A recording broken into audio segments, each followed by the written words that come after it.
All right. Hi, everyone. Welcome. My name is Eli Etzioni, and I build partnerships here at Tradewater, specifically around bringing support to our super pollutant elimination projects. And David, I'll hand it to you to introduce yourself. Yeah, good morning, good afternoon, everyone. I'm David Lawrence. I head the carbon solutions and procurement team at SQUAKE. So basically focused on bringing in and offsetting solutions to our corporate clients that want to reduce their travel and logistics emissions.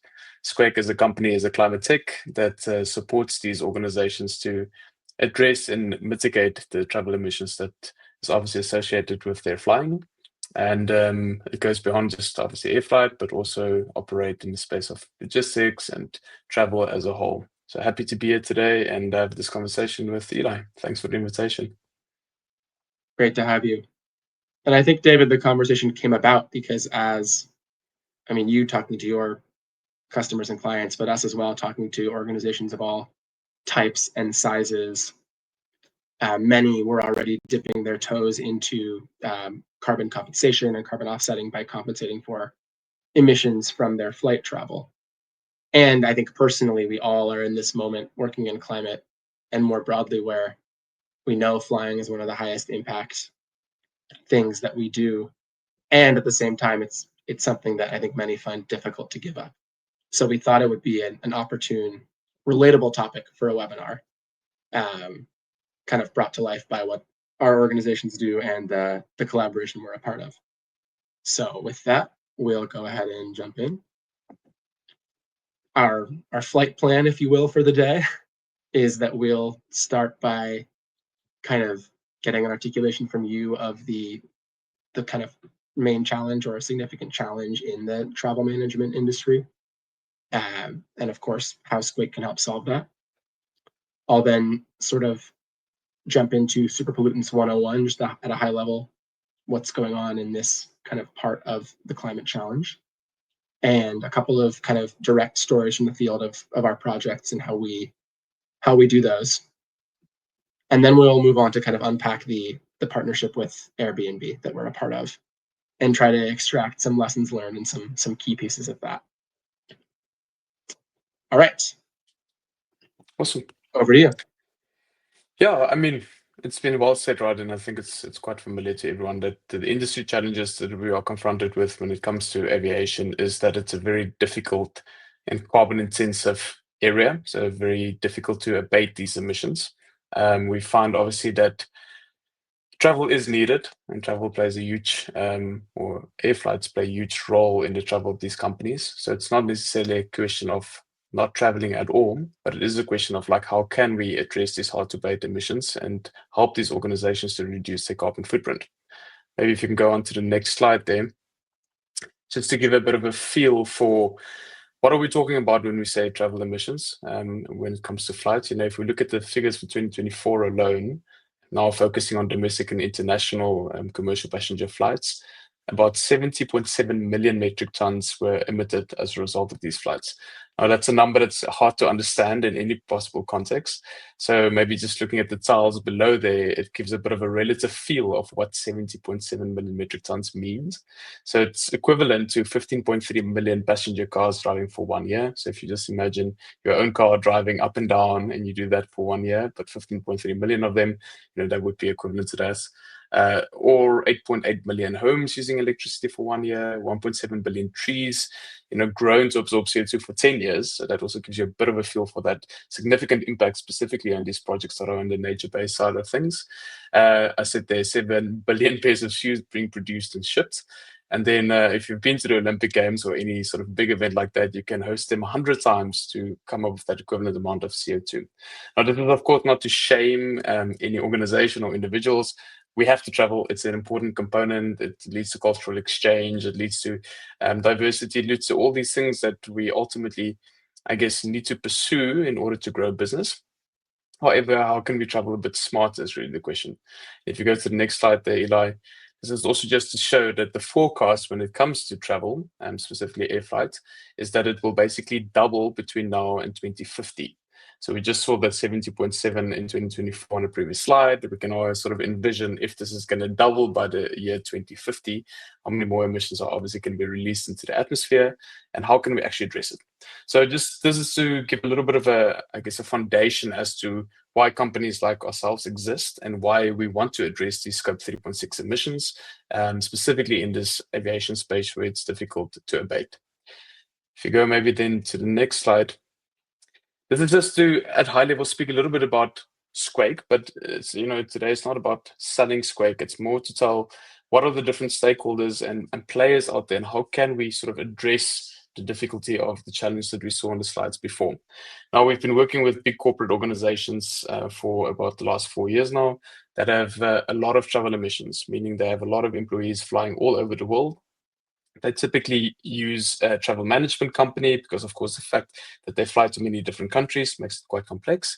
And at the same time, they use some form of an online booking tool in order to book their travel. And we've always tried to say to these companies, hey, you need to buy sustainable aviation fuel. You need to offset your emissions, pay for it. And these organizations do have a big desire, of course, to address their carbon footprint. But we realized that before they can just put money out and pay for these emissions, there are other challenges that they are experiencing prior to that, which we need to address. And typically the travel manager or sustainability managers at these companies have this sort of difficult task of, on the one side, ensuring that travel effectively happens, it's well managed and all those things, but at the same time, they've been given these environmental targets to say, hey, we've got a SBTI target we need to adhere to as an organization. We can't just have so many carbon emissions going into the atmosphere. How can we address it? And I think for us as a company in the last 4 years, we've continuously spoken to these type of corporates, spoken to these type of travel management companies, spoken to these travel managers to better understand really what are the challenges that they're experiencing. And ultimately, we found quite a nice product market fit in terms of a solution that helps on this end-to-end journey. And it's the end-to-end journey that you see in front of you here by these 3 slides. I'm just going to briefly discuss them at high level, but ultimately it really starts with where am I coming from? Like, what has been my past emissions? What are my current emissions? And that's incredibly difficult for a travel manager that runs a huge organization where there's so many different endpoints of data. It could be the data from the travel management company. It could be flight data. It could be data from their train use of Deutsche Bahn, it could be Uber. There's just many different places where emissions are being admitted. And how does a travel manager have a clear overview and oversight of all these emissions? So what we've really been focusing on strong there is how can we help report? Because ultimately, the better transparency they have, the better understanding of the emissions they have, the easier it is for them then to allocate budget in certain areas, to see where they need to reduce emissions, because you can only know where you're going if you know where you're coming from, right? And within this particular space, you can, of course, the reporting can be incredibly advanced. There's also then the opportunity to show through the reporting what are areas of improvement of optimization. Maybe you can show to a corporate, hey, the flights that have taken place on these airlines have emitted more than on those airlines. Can you maybe make a change in terms of how your employees are traveling? So I would say the first component of the reporting is really, really important. That then sort of leads to the second component. Once you have a clear overview and understanding of what are your emissions and you can sort of track it more effectively, how can you start driving certain actions to reduce it? Now, this is what we call sort of the point of sale technology. It initially started, for instance, with Lufthansa, which have been a partner with us for the last 3 years. And they made use of our technology within the booking flow as to when myself and many other travelers book onto Lufthansa. You can see the amount of carbon dioxide associated with each flight, which of course then gives me as the traveler an understanding, oh, this one is higher and this one is lower, which can then sort of steer my own decision making, all the way to the point where there's a green fare option available for me, which means I can select it. And then I pay a little bit more, but that's then connected to the opportunity to compensate. So in other words, a certain percentage of that investment is used for sustainable aviation fuel and a certain percentage is used for offsetting projects. And this is, for instance, one mechanism that can be implemented in order to drive steering and action of employee or customer behavior. Another example would be we work with many big corporates that have online booking tools. And then if our technology is implemented into the online booking tool, it gives the employee the opportunity to say, okay, I can see that this hotel is this much carbon dioxide, that first class flight is this much carbon dioxide. And then when they do select these different options, it adds a sort of a carbon tax to the point of sale, meaning they will see, okay, this is my flight cost, this is my sort of hotel sale cost, and then a certain amount of carbon dioxide cost, it could be 70 euros per ton, is allocated at the point of sale, which then sort of means that the budget doesn't come from the sustainability budget of the organization, but rather from the travel budget. And this is one way that through actions in our technology, we unlock the capital that a lot of these organizations require in order to do the compensation, which is the third step here. And the third step, ultimately, this is also where you guys come in, and why we are in partnership, is we're saying that as long as you travel, even if you fly in sustainable aviation fuel, there will be some residual emissions, and these emissions need to be addressed. And how can we address it? Well, by taking that investment that is now being unlocked at the point of sale and purchasing from high quality, durable projects such as these of your own. So this is sort of the high level end-to-end solution. Maybe if we jump into the next slide, I can just show in a little bit more detail what each of these look like. So speaking Sure. about And David, just reporting. as you're doing that, Sure. one question that came to mind for me was just who is your typical user for the platform? Is it the travel manager? Is it the sustainability lead? Is it the traveler themselves, or is this meant to be visible to all of them? Yep, that's a good question. Typically not the traveler itself. It's ultimately, I guess, the travel manager that has this responsibility of the whole entire organization to ensure that the travelers behave in a certain way. So the technology will be implemented into the online booking tool. So say, for instance, you're an organization that uses SAP Concur. It means that when the employee goes into the booking flow there, yes, there's certain technology or certain features that will prompt the employee in a certain direction. However, they would not be the one that sees the big dashboard at the back end in terms of all the total emissions. And this is a way through this information and data sharing with the travel manager that the travel manager and the organization can put policies in place which better steer the behavior of the employees when it comes to their traveling. So I would say, yeah, that's definitely that in combination, of course, then with the sustainability manager, who's very much responsible for how do we reduce carbon dioxide. Right. And yeah, so I mean that's one feature of the reporting, right? There's many different layers. This allows the travel managers to see at many different levels what is the associated emissions, whether that's to do with their flights, with their hotel sales, with taxis, whatever the case may be. There's different features like AI insights, which then also helps sort of communicate where are areas of improvement and optimization, which can benefit, of course, the organization in order for those travel managers to make better policies and steer their organization towards reducing both costs on the one side, but also CO2 on the other side. If you jump maybe to the next slide there, Eli. This is just to show a little bit at high level the point of sale technology. So of course, when it comes to the methodologies and the calculations of CO2, that can be set up in the back end. You can use the TIM methodology, for instance, for flights, depending on what area you're in, and so forth. That can then be connected to the respective online booking tool of the organization, whether that's Sidetrack or SAP Concur or so forth, as well as the travel management company. Because what we find is with a lot of these corporates, they're already integrated into a travel management company, so they would like this solution through their travel management company. So that combination between online booking tool and travel management company can be sort of combined. And ultimately that then appears in a visual interface, right, where the employee can see certain information and nudges the customer towards making some better decisions or more informed decisions. Because of course, the more you can prevent certain emissions, the better it is to reduce it. And then ultimately, that then steers the customer to the point of sale where the carbon tax is then allocated and that funds are sort of unlocked from the travel budget to go and do the compensation, which is the third step here. And just to show this at high level, before I'm handing over to Eli, it's And before we basically go to to say, that, David, I just wanted to double click here as well, if that's all right. sure. Yeah. I mean, I think I'm seeing you walk through this, and just before we kind of roll into compensation, I'm just thinking that this seems like every sustainability lead's dream, right? Like a travel management colleague and counterparts, having this visibility into emissions directly in these travel management tools, even, and being able to take action and accountability, and especially that funding being unlocked, like that multiplier on their budget.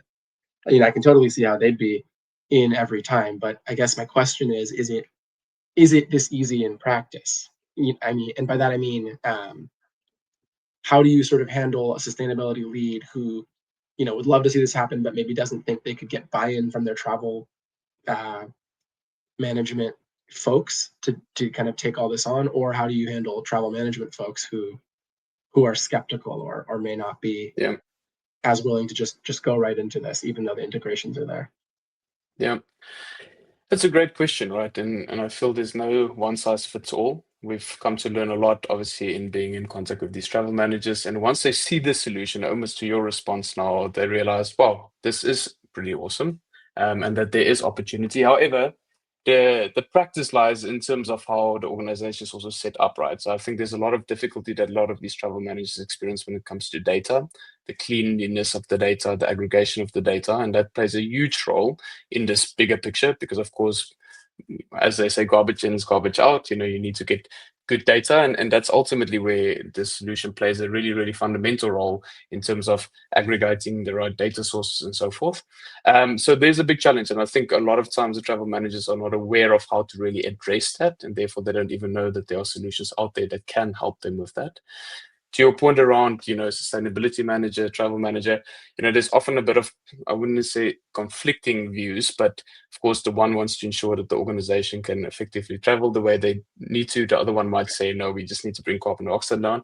And that's really why it's important to get both on the same page. And I think there it's really impactful if you can show both of them this. In the one case, this is how much CO2 it reduces, but for the other one, this is how much cost it reduces. Because the travel manager is also very much focused on what is the associated cost, right? So you have to do this sort of from a communal perspective. It's also good to have an even more senior person in the organization as part of the discussions. Ultimately, it's usually the CFO that needs to sign off on this because there is obviously a certain cost associated. But if the CFO can see, hey, this is the benefit for my organization from a commercial perspective, whether that's the savings, whether that's the amount of CO2 that they've reduced and they can meet the SBTI targets, while of course understanding the sustainability relevance of it, then it's really a question of socializing that among these stakeholders in order to drive the solution forward. So yeah, it's a collaborative effort for sure, and having the right people in the room to showcase these type of solutions to is really key. Got it. Thank you. Okay, I'll take us over to compensation. Awesome. Yeah. So I mean, also briefly discussed already, and this is just to say, for these organizations, it's really important to be able to then ultimately say, now I know what my carbon emissions are. I've tried to reduce as much as possible at the point of sale, making informed decisions. I've now unlocked the capital from, say, the travel budget. And now I have the opportunity to use that unlocked capital to actually drive impact. Because, the technology is fantastic. It enables, it allows, it streamlines, but it hasn't caused any physical impact in the environment yet. And that's where the projects, of course, come in. Now, the nice thing is we work with different project developers, likes of Tradewater and Good Eli over here. And that's why you can see then the option of the technology shows the customers, hey, these are the projects that can be purchased from. It can also be connected in the backend through an API. And then more transparency and clarity on these projects are needed because, you might know as well as me, a lot of challenges that these corporates experiences around potential greenwashing claims, and they want to make 100% sure that the projects that are delivered are of the highest quality, reputable, and they actually do what it says that it does. So this is just to showcase how the Tradewater project sort of looks in the system and can be connected to these various offsets that the clients are interested in purchasing. So happy to hear more about your side of the spectrum, Eli, where our technology now basically brings in your project and the project itself and the impact that it delivers in the back end of all of this technology. Great. Over to me in just a second. I guess the one thing I'll point out here that I see is what looks like a healthy mix of avoidance and removal. I'd be curious, David, if you take a moment to just talk through SQUAKE's sort of perspective on GHG avoidance and a GHG removal and how they all fit or how you see them fitting within SQUAKE. Yeah, so as a company, we definitely stand for removals. I think that's quite clear. We also feel like removals are the way to go in order to make sure we can reach net zero. When it comes to aviation, though, we obviously there it's incredibly important that sustainable aviation fuel is adopted, so that's a reduction, and feel that at some point we as travelers shouldn't have much of a choice other than to fly with sustainable aviation fuel. But even if you do that, there's still some residual emission, and to get those emissions out of the out of the equation, you need removals that take that away. However, removals come at a higher price, and we've seen it, and it's therefore also difficult to try and convince a big corporate to say, hey, pay 300 something euros a ton for a certain removal if there are other options in the market. I think the avoidance projects still play an incredibly important role in this transition, because when we build a portfolio for our clients, you might put in a certain share of removals, but if you combine it with some healthy and high quality avoidance projects, it can bring the average price of the project down, of the portfolio down. So that allows these organizations to have a lower barrier of entry to start addressing their emissions. So I really truly believe that there's a good combination between avoidance and removal, and over time we will systematically increase the share of removals in portfolios, also as the price of these projects start reducing and coming down, and because of the projects being able to scale, with the intention that somewhere in the future, the larger majority of these portfolios lie on the removal side compared to the avoidance. But it's a mechanism between all three of these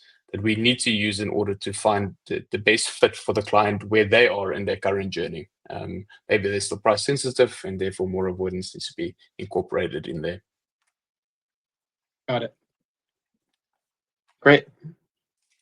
Well, over to me then, and I will bring us through some of what's happening in avoidance of highly potent superpollutants, which cannot be removed once emitted, and get you all some stories from the field that really moved me as I was learning them, and I think will be interesting to share with you all.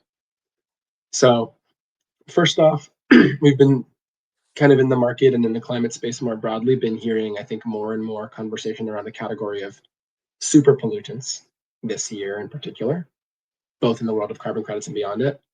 And so just at a high level, for a definition of what superpollutants are, from the Climate and Clean Air Coalition, they're a group of atmospheric pollutants that have greater impacts on warming than carbon dioxide per ton and can have other health effects. So we're talking about highly potent non-CO2 greenhouse gases that can be orders of magnitude more potent than CO2, and creating their warming impact on a much shorter time frame, packing a punch up front.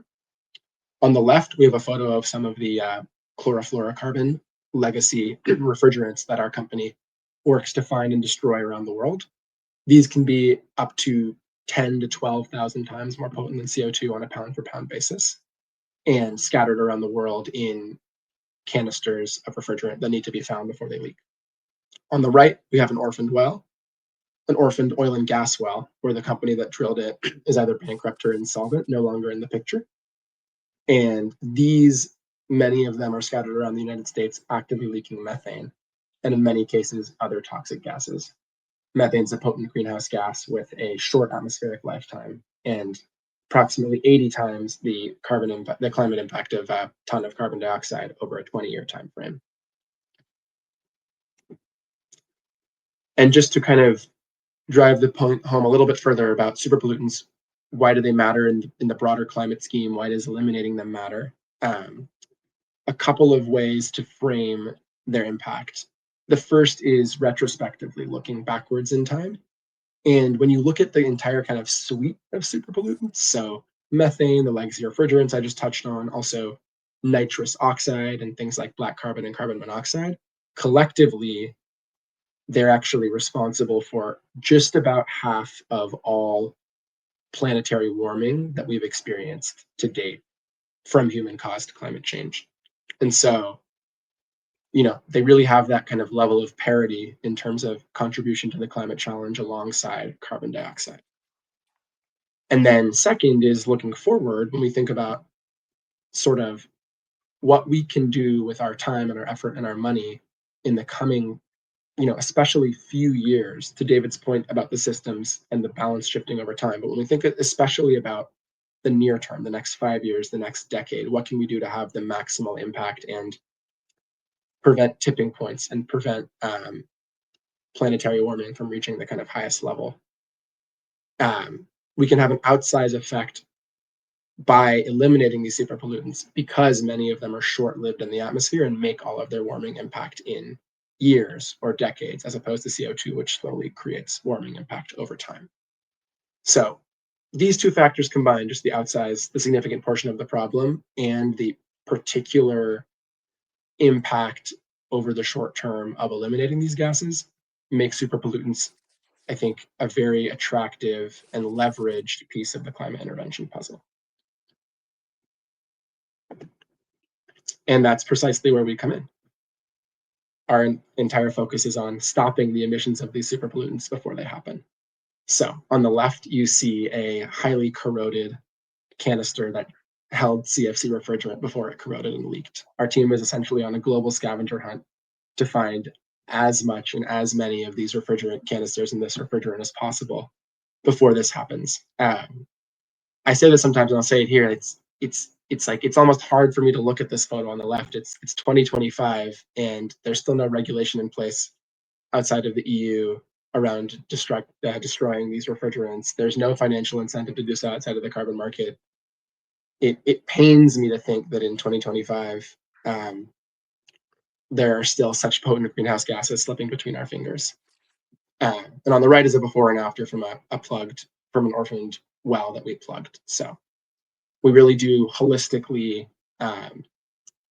take care of surface equipment, do a very involved and technical plugging process involving injecting cement using a cast iron bridge plug, sealing off groundwater to prevent contamination, and then fully remediating land afterwards. So you can just visually see the impact there, as well as imagine the halted methane emissions. Maybe a quick question on that. You mentioned it's sort of a global scavenger hunt, and I just imagined like, on Easter looking for bunnies somewhere in the garden. And I was thinking, how does this actually practically look? Like, how do you as an organization become aware of locations on this globe that have these potential super pollutants, and that you find them, allocate them, and address them? How does that look in practice? Yeah, definitely. It's a super important part of our work, and it's one of our secret sauces is our ability to find and take action on what we find. And there's some very sophisticated systems in place. In the United States, so let me first speak to the legacy refrigerant side. In the United States, we have what we call a small scale aggregation program, where we have a mail-in program, we have Facebook ads, we have people driving around the country, and we will actually purchase this legacy refrigerant from any individual in any state in any quantity, actually putting money directly into their pockets and enabling us to aggregate and source from tens of thousands of people in our history. Internationally, we more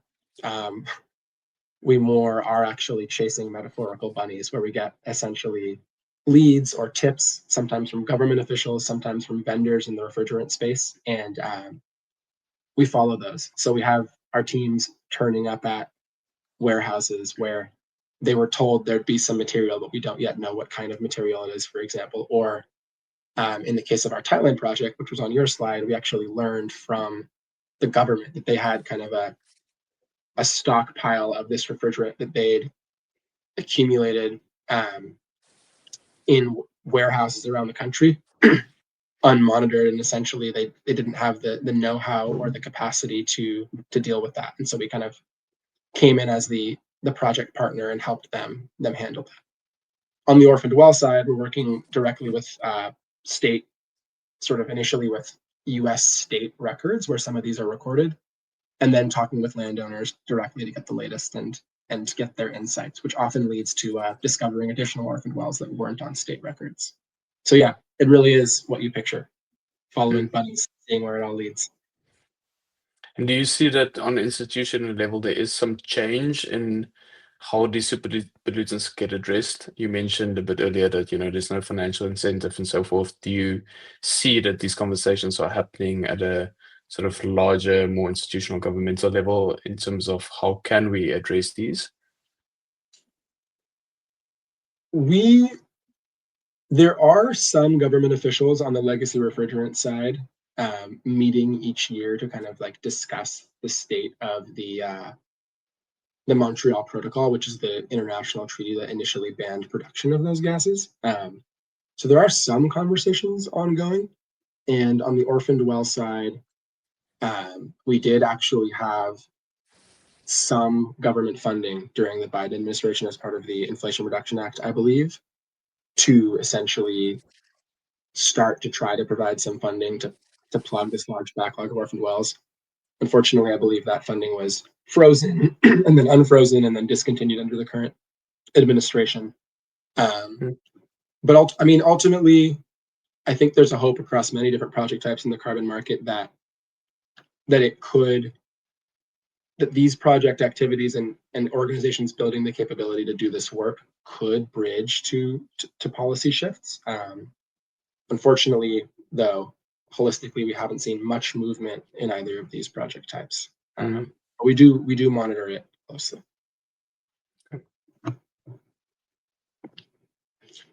And just to quickly share what really I think has opened my eyes is that every one of these projects, beyond the high level what we do and what we just shared, has a story, and I wanted to share a couple of those with you all.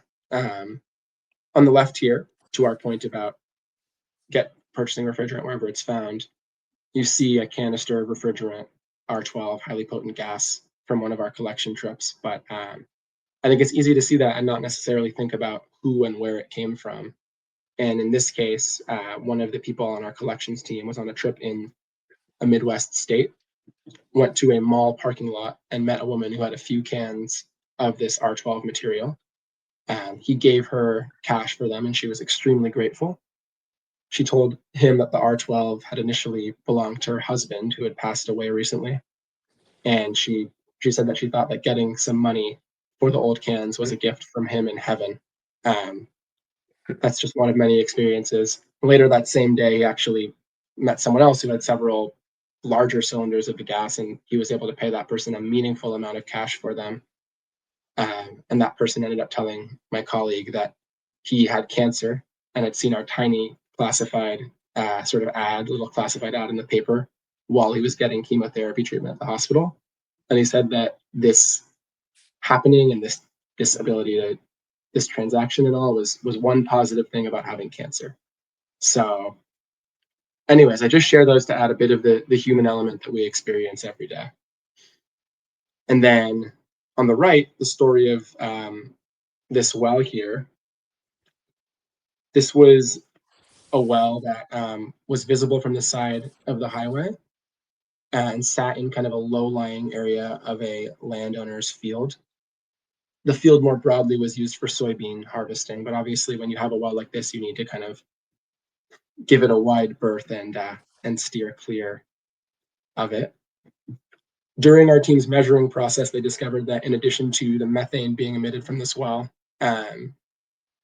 there was some toxic hydrogen sulfide being emitted in a kind of mystery fine black powder.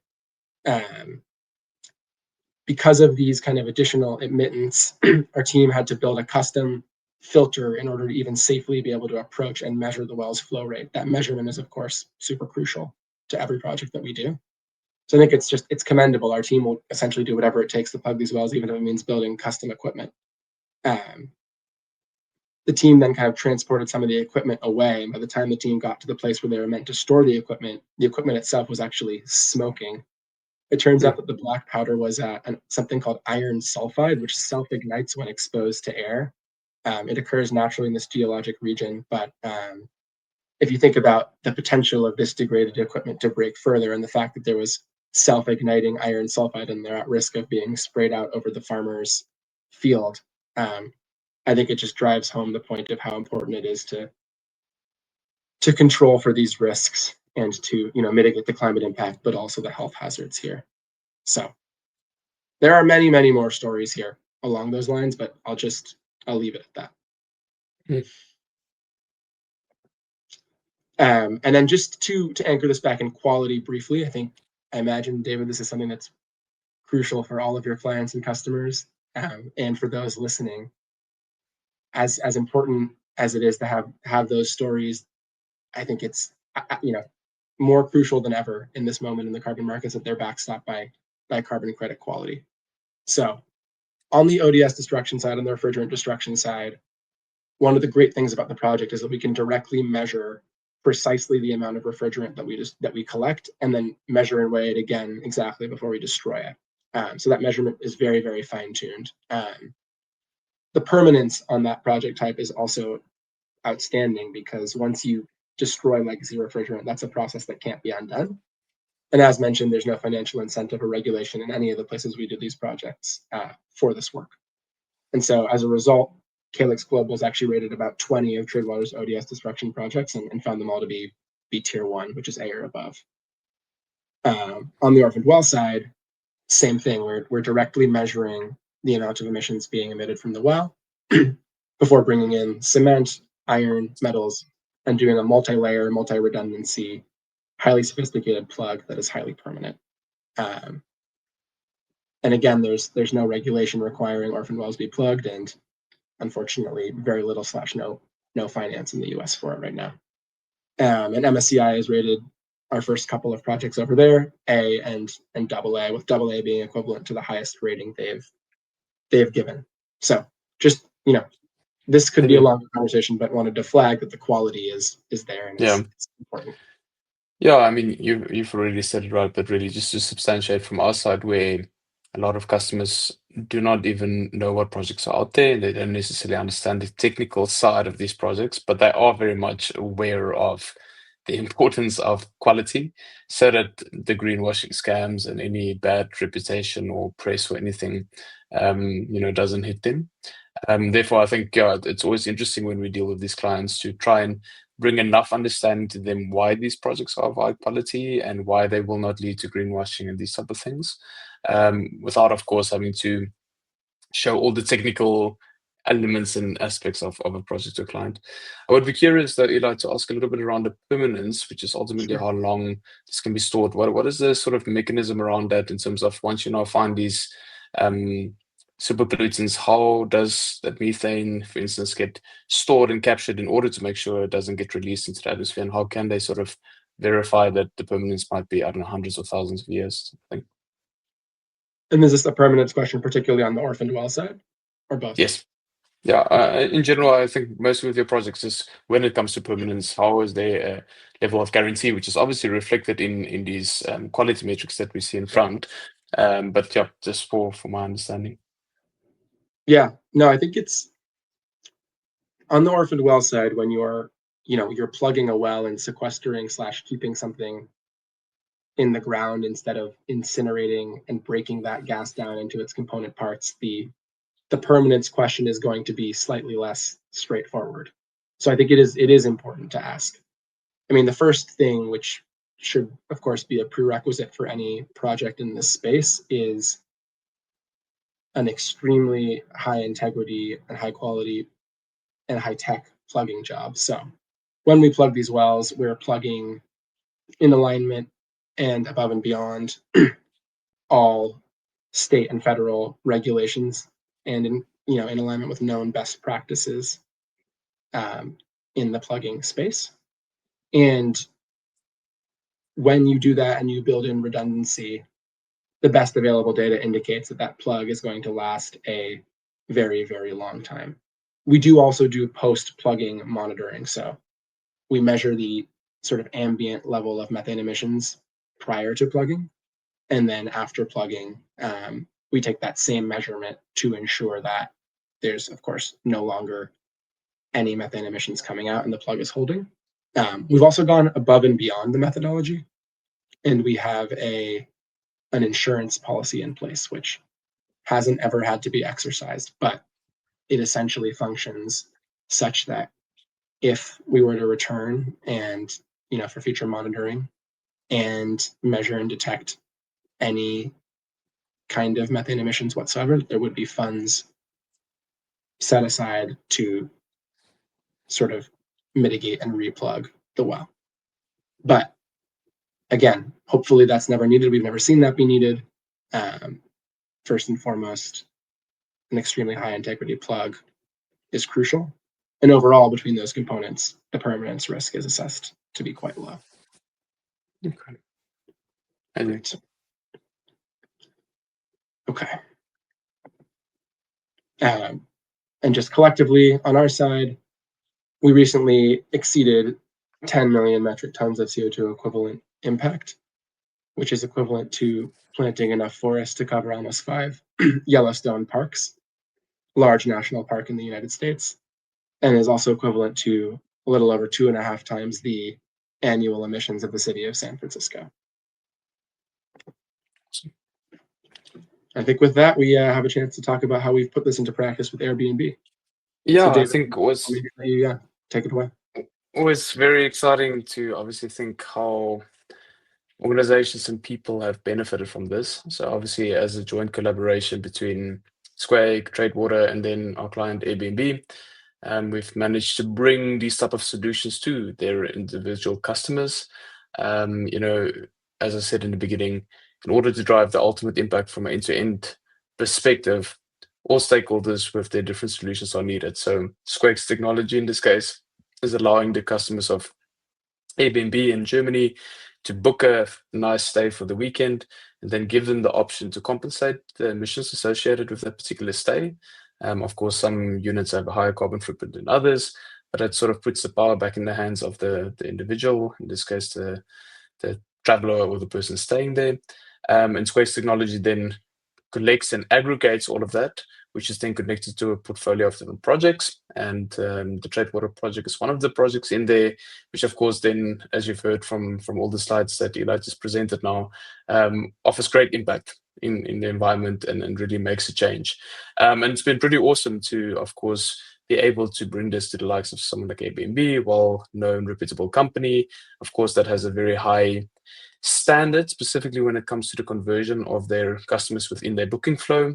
And I think what's really one very positive thing is that there's been no negative impact on their customers. On the contrary, their customers have only made use of this. And I think since 2023, around 130,000 of their guests, as I call, have made use of this feature and the contribution element that's associated with this. So really, really cool. And we will continue, of course, to provide this and see if we can also bring this into more online platforms where the customers can benefit from it. But it's been really, really great being able to collaborate with Tradewater in this dynamic. And yeah, it's been very, very successful so far. So great to be in this partnership. Eli, I would be curious just from your side, like how has it been also for Tradewater being in this partnership with Airbnb, maybe some learnings that you guys have taken or some value adds that it's brought to your organization? Yeah, I mean, I think I'll probably echo a lot of what you said, but I mean, first off, for our impact and our work to be embedded in Airbnb's booking flow, that's a pinch me moment for anyone trying to scale their impact um, in this world. And I think it really does feel, to your point about all stakeholders needing to come forward, it really does feel like a whole is greater than the sum of its parts kind of partnership to us, whereby we wouldn't have ever even thought about the potential to show up in a company's booking flow. And if we had, it wouldn't have been anything other than hypothetical, if not for the partnership with you all.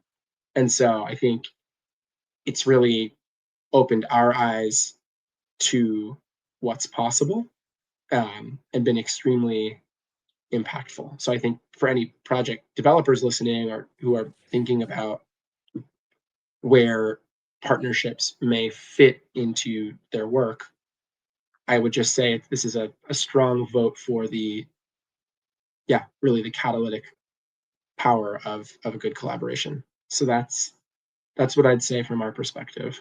I'd also be curious, David, from your perspective, if I know because you and SQUAKE are more involved with Airbnb specifically on this than we are. Do you think there are any key takeaways from the collaboration or things that you've seen Airbnb do really well to move this partnership along and to sell it internally that you would offer for folks who are seeing this and saying this is awesome, we might want to try to replicate this on our side? Yeah, I mean, good question. Obviously, not sitting in the conversations where Airbnb speaks about their sustainability targets and all of these, but what I've seen working with B2C clients, whether that be the likes of Lufthansa or um, um, Airbnb or Home to Go, these type of organizations, is that customers have a bigger expectation these days of having sustainable solutions in the products that they make use of, right? We see it quite across the board that, yes, as much as people want to fly, they also want to know that they can fly with an organization that is focusing on reducing their emissions, or if they buy a product, they want to have sustainable products. So I think in general, stakeholders and customers have a higher expectation and therefore putting pressure on organizations in order to bring these sustainable solutions to the point of sale. I think that's the one side. So Airbnb recognize that as well, and therefore they want to be also perceived as a company that, of course, does well for the environment while they have the opportunity to connect people to wonderful stays. And at the same time, they are also very cautious that they don't want to reduce the number of bookings that they receive. They don't want to impact their conversion rate. And that's always very difficult. How do you balance these two worlds, that you bring sustainability to a customer, but at the same time make sure that you don't put a new feature into your booking flow that might cause the conversion ratios to go down?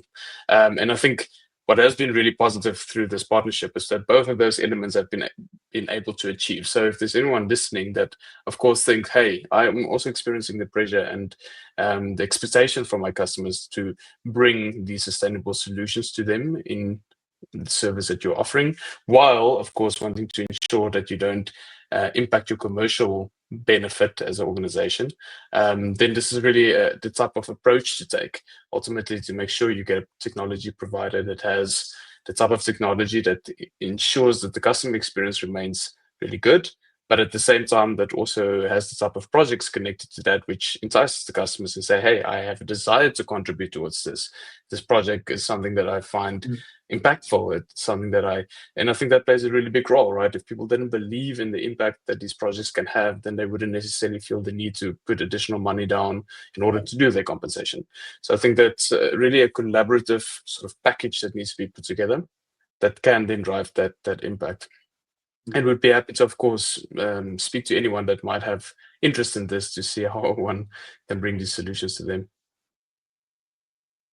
That's very well put, and I think maybe a good note to end on, this idea that, or at least what I heard you say, that there very well could be these highly impactful opportunities buried within, like, sort of within booking flows that are also win-win, that do not offer climate impact at the expense of business success, but in fact align them both and are just waiting to be unlocked. 100%. Well put. Very good. Okay, David, it really is great to work with you on this partnership and across your work at SQUAKE. We've really appreciated it with Tradewater. Just to leave this up for a moment, if anyone is curious to learn more, here are our website links, and you can find David and I on LinkedIn. We both try to be pretty responsive on there. With that, David, any last words? Yeah, collaboration is key, right? There's that saying, if you want to go fast, go alone. If you want to go far, go together. So Eli, also thanks very much. I mean, us being able to have this talk is testimony to the hard work that both our organizations have been putting in the last few years. And I do understand for everyone listening today that we are used to this terminology, we're used to this space. So for us, this sounds very normal, but for a lot of other people, it might be very daunting. It might be very confusing. They don't know where to start. They don't know what to buy. And to the purpose of this slide, please do feel free to reach out. Both, I think, Eli and I understand the human component behind this, and we'd be happy to share our knowledge and to help and guide you a little bit along this path of decarbonizing while ensuring business continuity. So, Eli, thanks very much for this opportunity. Really hope we can do another in the future, and I'm excited to continue our partnership. Likewise. All right. Have a good day, everyone, and thanks for listening.